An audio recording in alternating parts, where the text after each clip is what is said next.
கெயில் திட்ட பிரச்சினையில் திமுகவும் அதிமுகவும் நாடகமாடுவதாக வைகோ குற்றம் சாட்டியுள்ளார். சர்வதேச மகளிர் தின விழா மதிமுக மகளிர் அணி சார்பில் செவ்வாயன்று சென்னை எழும்பூரில் கொண்டாடப்பட்டது.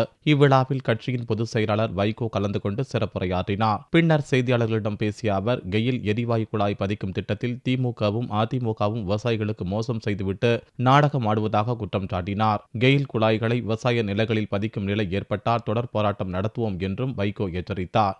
மதுவிலக்கை தமிழகத்தில் முதலில் கொண்டு வந்ததே திமுக தான் என்றும், தற்போது மதவிலக்கிற்காக முதல் கையெழுத்து என்று கூறுவது மக்களை ஏமாற்றும் செயல் என்றும் அவர் தெரிவித்தார்.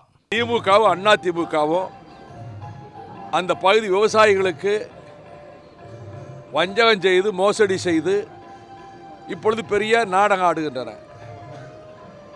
இந்த கெயில் குழாய்களை தமிழகத்திலே விவசாய நிலங்கள் வழியாகவும் இந்த 7 மாவட்டங்களில் பதித்து செல்லலாம் என்பதற்கு ஒப்புதல் கொடுத்தது திமுக அரசு. கலைஞர் அவர்கள் முதலமைச்சராக இருந்தபோது அப்பொழுது இவர்கள்தான் உங்களுக்கு அந்த அனுமதியை கொடுத்தார்கள்.